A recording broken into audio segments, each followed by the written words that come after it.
السلام علیکم ورحمت الله وبرکاته. ګرانو خویندو، انشاءالله موږ به types of مد منفصل چې ورته وایي نن زموږ رولز چې د مد رولز دي او د مد منفصل دي. نن انشاءالله موږ به د یو څو مثالو سره تاسو ته بیان کو. اول به واضح کو لکه څنګه پرونه موږ واضح کړي وو چې د مد متصل او د مد منفصل چیش تفاوت دی. ستا تقریبا سیم یو رقم دی. د دې مد شکلونه لږ جلا دي. یو ولې چې دا مدونه په قرآن شریف کې دغه دوه شکل راځي. یو دا غټ مد چې دی مد متصل او مد منفصل مدونه چې دی په دغه دوه شکلو سره به راځي مدونه. د دې دوه تفاوت چیش دی. اول دا دی چې دې دواړه به په حروف مده باندې راځي. یو یعنی دواړه به حروف مد متصل او مد منفصل. دوهم دا دی چې مد منتصل چې دی هغه د غټ مد شکل دی او هغه یعنی د هغه په یو لفظ کې راځي په توره کې د بعد یعنی حمزه به هغه کوچنی حمزه دی. دغه باید موږ وساتو چې مد منتصل چې دی هغه یعنی په حروف مده راځي. کله چې د دې بعد حمزه راغلی نو دی مد منتصل سو. څلور حرکات به موږ دی کشو. څلور څخه پنځه حرکات به دی کشیږي. دی سو مد منتصل او دا به همیشه د بعد کوچنی حمزه او دا په یوه توري کې.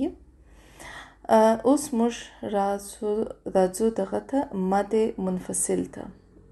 دا هم په حروف مده راځي. الف مده، واو مده، یا مده. او د مد شکل لږ جلا دی د بل څخه. یو او بل چې دی په دغه بل حمزه باندې یعنی د بعد به دغه بل حمزه دوه شکلونه دي. یو کوچنی حمزه دی لکه د عین شکل چې دی هغه خو ما تاسو ته ویل چې د مد منتصل یعنی د مد بعد راځي. او مد منفصل چې دی هغه د دغه حروف مده بعد یعنی دغه حمزه چې راځي دا به د الف شکل دی.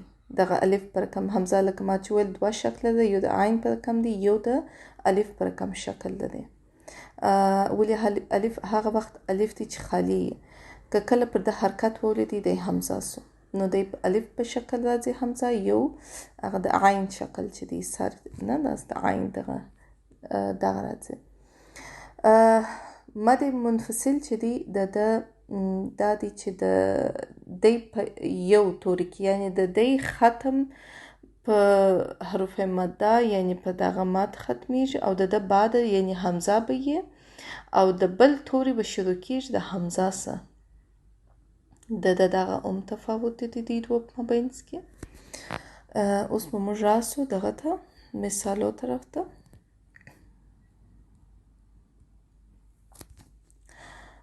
دلته مثالونه چې پر وا باندې فتحه ده یو حرکت دا به د عین سره یو ځای کو. پر عین باندې سکون دی. حمزه الوصل چې په مابینځ کې دی دا به موږ نه وایو. دا به موږ داس کوو چې دی نسته یا نه وینو. نه، حمزه الوصل هغه وخت استعمالیږي چې آیات شروع کیږي د مختبل توري نه هغه وخت یا کله چې موږ سا ولاړ سي موږ د بل تور څخه شروع کوو هم که حمزه الوصل دی دغه څخه شروع کوو. اوکې دلته اوس پر وا باندې فتحه ده به د عین سره یو ځای کو. وا پر لام باندې فتحه یو حرکت. مو چې دی پر میم باندې پیش دی پر واو سکون دی. که تاسو وګورئ دا حروف مده دي رولز دي نه د واو ساکن مخه پیش راغلي دي. لیکن د حروف مده بعد چیش راغلی دی حمزه راغلی دی نو دی په مد چینج سو یعنی مد منفصل سو. وعلمو یعنی دلته بلا دی ختم سو. وعلمو بیا بل توری چې شروع کیږي چې دی د حمزه سره شروع دی. بیا حمزه باندې فتحه ده د نون ساکن وبخښه نون مشدد دی. دلته غنه بکو 2 سکینو وخت ورکو. ان په نون فتحه ده یو حرکت، ما به موږ 2 حرکت کشو ولې حروف ماده دي. واعلموا انما. بل مثال، پر وا باندې فتحه ده یو حرکت، په میم باندې فتحه ده لیکن دا حروف ماده دي خو د جبه د حمزه راغلي دي، دا به مد منفصل جوړیږي. دلته درې د څلور وبخښئ 4 حرکت پکښیږي. دا به موږ څنګه وایو؟ وما. بیا حمزه باندې فتحه ده، د نون ساکن سره یو ځای کوو، دلته به اخفا کوو ولې زا راغلې ده. پر زا باندې فتحه ده، د لام سره یو ځای کوو. نا به موږ 2 حرکت کشو. پر عین باندې فتحه یو حرکت. لا چې دی هغه موږ 2 حرکت کشو. دا الف مقصوره دي، دا هم د مد په کټګوري کې راځي. عین چې دی هغه فتحه ده، د با سره یو ځای کو. عب دلته به قلقله کو. په دال کسره ده یعنی زیر دی یو حرکت. نا به موږ 2 حرکت کشو.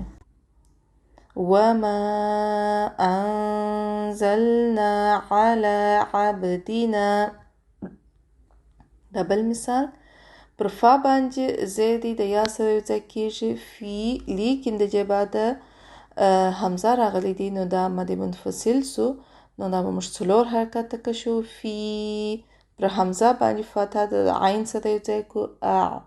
لیکن دلته به نه جټکا کو نه به قلقله کو، اچات پکو. دلته پر یا سکون وبخښئ، پر یا باندې پیش دی د ما دی یو حرکت، په نون باندې کسره دی یو حرکت یعنی زیر دی. کاف چې دی پیش دی میم سره یو ځای کو کوم.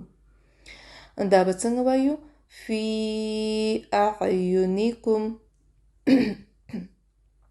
یعنی یا به نه کشو، نون به هم نه کشو، یو حرکت دی. دلته لاندې مثالونه حمزه باندې کسره یو حرکت، زیر دی یعنی د نون مشدد سره یو ځای کو. پر نون شد پروت دی، دا به 2 واره ادا کیږي. حمزه چې دی د نون سره چې یو ځای کو نون مشدد، دلته به 2 سکینه وخت رکو، غنه به کو. نی ولې نون بیا زیر دی د یا سره یو ځای کیږي، دا حروف مده دي. لیکن د جبه ده حمزه چې راغلی دی دلته مد وولدي، مد منفصل سو. دا به موږ 4 حرکت کشو. لکه څنګه چې ما تاسو ته ویلي دغه حمزه یعنی د الف په شکل به راځي د مد بعد، نو دا به موږ نی به 4 حرکت کشو او حمزه چې دی هغه یو حرکت فتحه ده. خوا چې ده هغه به موږ 2 حرکت کشو، حروف مده دي. پر فا باندې پیش یعنی دما دی، دا به موږ د لام جلاله سره یو ځای کو. دلته به لام جلاله پنډ وایو، غټ به ادا کو. لام جلاله به موږ 2 حرکت بیا کشو. پر ح باندې فتحه یو حرکت. همزة الوصل چې راغلی دی په مابینځ کې هغه به نه ادا کیږي. دا به څنګه وایو؟ انی اخاف الله. بل مثال، پر واو باندې فتحه یو حرکت. لو حروف لین دی، پر لام فتحه ده، پر واو سکون دی. لو نرم بیا وایو. په تا باندې فتحه ده یو حرکت. را به موږ 2 حرکت کشو ولې دلته مد راغلی دی، مد منفصل دی، ولې حمزه راغلی دی د جبه ده.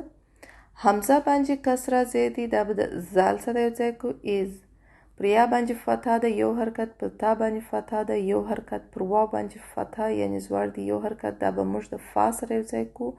پر فا باندې شد دی وف، لیکن فا به موږ ډایرکټ بیرته د لام مشدد سره یو ځای کو. فل لام باندې فتحه ده، لیکن دلته همزة الوصل چې راغلی دی هغه به نه وایو. لام باندې فتحه یو حرکت. زال چې دی دا به موږ د یا سره یو ځای کو. پر زال زید دی، پر یا سکون دی. دا حروف مده دی، 2 حرکت کشیږي. پر نون باندې فتحه یو حرکت. دا به څنګه وایو؟ ولو ترى اذ يتوفى الذين. را به پنډه وایو. يتوفى الذين، یو حرکت. وفل واب د فا سره ځای کو، فا به د لام سره ځای کو. لام باندې بیا فتحه ده. زی چې دی هغه به 2 حرکت کشیږي او نون یو حرکت دی.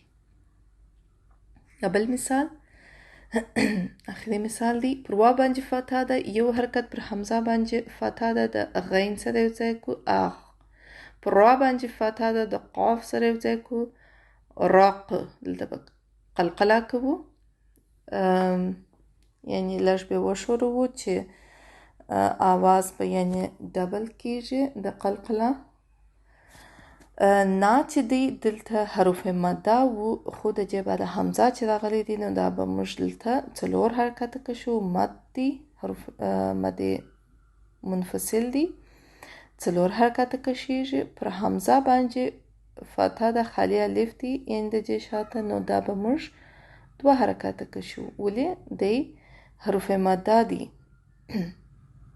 پر لام باندې فتحه ده یو حرکت آله کشو لام نه کشو پر لام فتحه یعنی زور یو حرکت فر فا باندې زیر کسره ده د را سره یو ځای کو فر عین باندې فتحه ده د واو سره یو ځای کو د حروف لین دی واو لین چې ورته وایي پر نون باندې فتحه یو حرکت نه دا به څنګه وایو وأغرقنا آل فرعون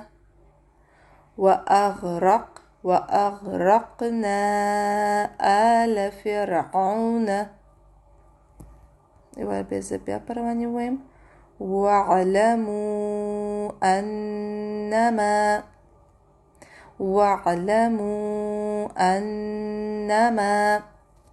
وما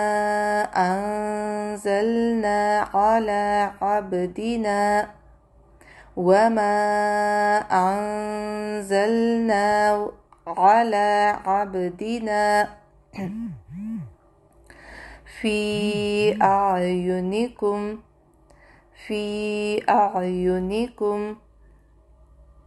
إني أخاف الله ولو ترى إذ يتوفى الذين